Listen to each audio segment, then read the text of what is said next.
Olá, senhoras e senhores, meu nome é Felipe Ferreira, sejam bem-vindos a mais um vídeo do Manual da Riqueza. E como vocês pediram atualizações do que deve acontecer com o conflito entre Rússia e Ucrânia, fizemos este outro vídeo em caráter emergencial e extraordinário. Afinal, com a guerra, basicamente todo o alívio que estávamos sentindo com a chegada do pós-pandemia foi pro ralo.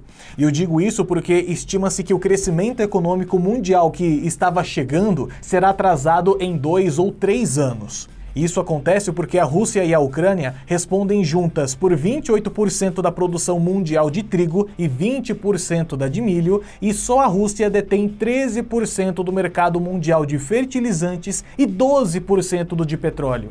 Isso significa que, com a guerra, alimentos vão encarecer demais. O agro, que estava levando o Brasil nas costas desde a pior fase da pandemia, vai ver sua produção diminuir.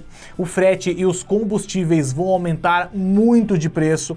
A logística, que também havia se beneficiado demais com a explosão do e-commerce, vai encarecer. Para se ter ideia, depois da invasão à Ucrânia, o preço do trigo e do milho bateram recorde, os grãos dispararam em Chicago, a Rússia suspendeu a venda de fertilizantes ao Brasil, já se fala em gasolina a R$10, o negócio está começando. E o que podemos esperar a partir de agora é o Brasil e o resto do mundo com menos emprego e mais inflação. Só que tudo isso você já deve ter ouvido por aí essa semana. O que você não sabe é que basta um pouquinho mais de tempo para que os maiores prejudicados por isso seja a própria Rússia, que pode ganhar a batalha, mas perder a guerra por conta da questão econômica. Eita! É isso mesmo, a Rússia corre risco de quebrar, e você vai entender tudo tintim por tintim e como isso afeta a sua vida no vídeo de hoje. Só que antes de continuarmos, se inscreva no canal e dê aquele peteleco no sininho, porque toda segunda, quarta e sexta trazemos dicas excelentes para você economizar, investir e ganhar mais dinheiro. Agora sim, vamos lá!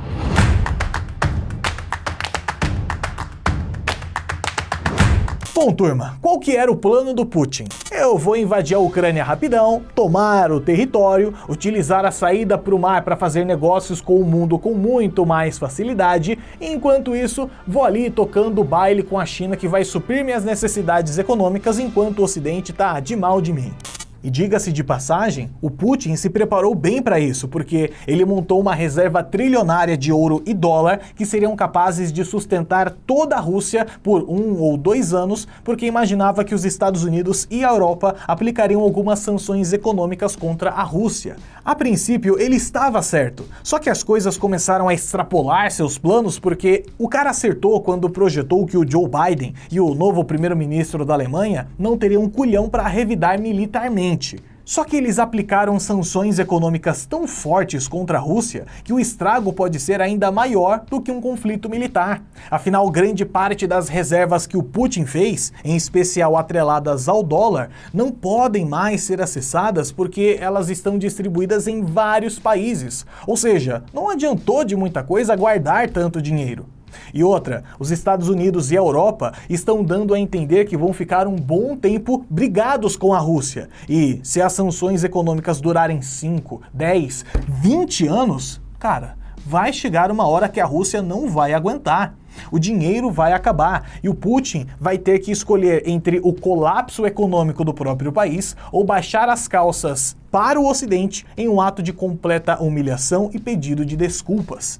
E eu digo isso porque as sanções que foram aplicadas vão sufocar a Rússia aos poucos, já que ela está proibida de acessar o mercado mundial e fazer negócios com as principais moedas do mundo, como dólar, euro, libra. Para se ter noção do que é isso, ninguém dos Estados Unidos ou dos países que estão apoiando essa decisão poderá comprar ou vender nada para empresas ou pessoas russas, que também não podem ir para outros países do Ocidente. Mas, Ferreira, as relações comerciais com a China não são capazes de sustentar a Rússia? No curto prazo, sim, Rufus. Mas imagine que se a Rússia consumir apenas dos chineses, a China vai poder praticar o preço que ela quiser, né? Não tem concorrência. E isso, no médio e longo prazo, vai se tornar insustentável, porque um país com uma arrecadação comprometida não pode comprar o mais caro possível e vender o mais barato possível para a China para sempre.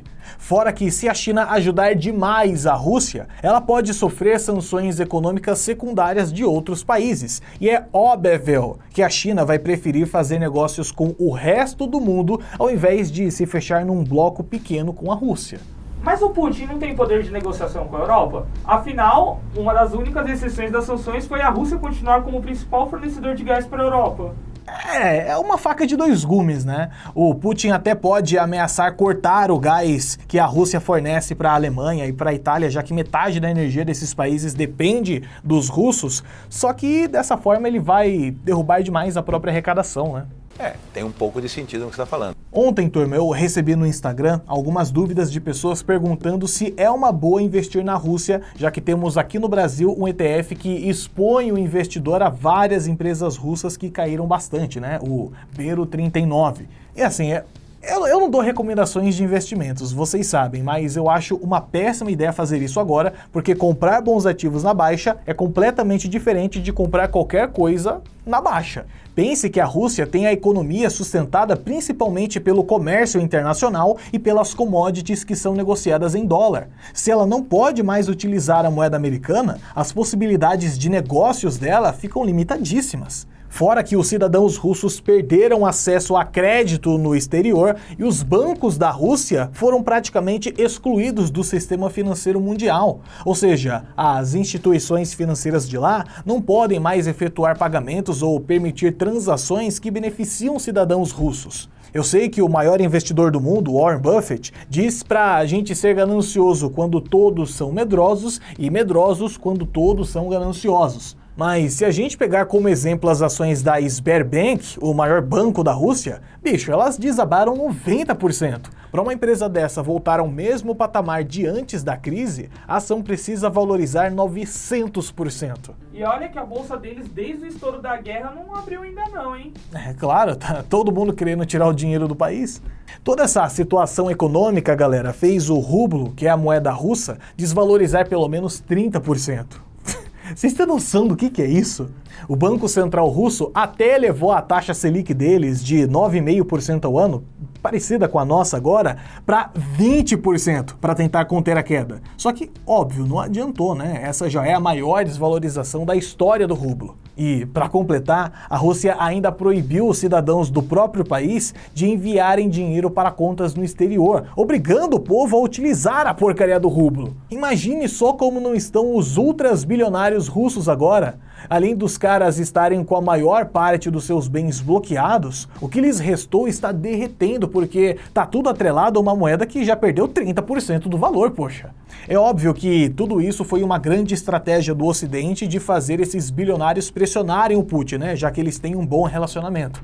Só que o cara não tá dando sinais, né, pelo menos não ainda, de que vai recuar. E isso é muito triste porque até agora quem mais está sofrendo é a própria população da Rússia. Agora, o Putin não, ele tá lá debaixo do ar-condicionado, sem precisar pegar em armas, sem se preocupar com o próprio patrimônio, já que é o próprio povo que banca ele. Beleza, Ferreira, mas qual que é a moral da história? A moral da história, turma, é que no mundo em que você não tem real domínio sobre o seu dinheiro e é tão imprevisível, é imprescindível que você tenha uma parte do seu patrimônio em Bitcoin e outras criptomoedas. Criptos, Ferreira? O que as criptos têm a ver com a história? O que tem a ver é que as criptomoedas se tornaram a única alternativa para a população russa se proteger da desvalorização absurda do rublo e para continuarem transacionando dinheiro com o resto do mundo. Tanto que, sabendo dessa crise, a Ucrânia está oferecendo bitcoins aos soldados russos para eles se renderem, afinal sabem que as criptos são muito valiosas para eles nesse cenário. Essa guerra ajudou tanto a validar a utilidade das criptos que agora os ucranianos já receberam quase 34 milhões de dólares em criptomoedas que estão sendo utilizadas para comprar gás, alimentos e equipamentos militares. Outro fato muito interessante é que a Ucrânia pediu para corretoras de criptomoedas bloquearem as criptos de russos. Só que elas disseram não, porque as criptomoedas nasceram justamente como uma forma de proteger civis das ações do Estado. E para não dizerem que elas estão do lado dos russos, a Binance, que é uma das maiores corretoras do mundo, se solidarizou com a Ucrânia e doou 10 milhões de dólares para eles como esforço humanitário. Só que ainda assim não bloqueou as criptos. Enfim, parafraseando Charles Vicks, o economista sincero, quem não tem Bitcoin é louco. E o lugar onde eu compro essa e várias outras criptomoedas todos os meses é na Bitpreço. Ela é o maior marketplace de criptomoedas da América Latina e funciona como um trivago que reúne várias corretoras em um só lugar, encontrando sempre o melhor preço para comprar e vender bitcoins, ethereums e vários outros criptoativos. Além disso, o aplicativo é muito fácil de mexer, eles não cobram taxa de execução e negociação e ainda te dão recompensas por indicar amigos. Eu vou deixar o link aqui embaixo na descrição para que você clique e abra sua conta para proteger parte do seu patrimônio, porque investir em dólar significa tirar o dinheiro do seu país. Agora, investir em Bitcoin significa tirar o país do seu dinheiro. Fora que, nos últimos dias, a comprovação das utilidades da cripto em cenários catastróficos fizeram ela saltar em quase 20%, então vale como forma de lucrar também. Por isso não perca tempo e clique aqui embaixo no primeiro link da descrição. Se este vídeo te agregou valor ou informação de alguma forma, compartilhe com a primeira pessoa que veio à sua mente. Pega o link e manda lá no grupo de WhatsApp, de Facebook, porque isso vai incentivar demais a gente a continuar trazendo informações descomplicadas sobre finanças e economia. E aproveita que você já está aqui e faça uma maratona no Manual da Riqueza, tem muito material legal aqui no canal. Meu nome é Felipe Ferreira e até a próxima. Tchau, tchau.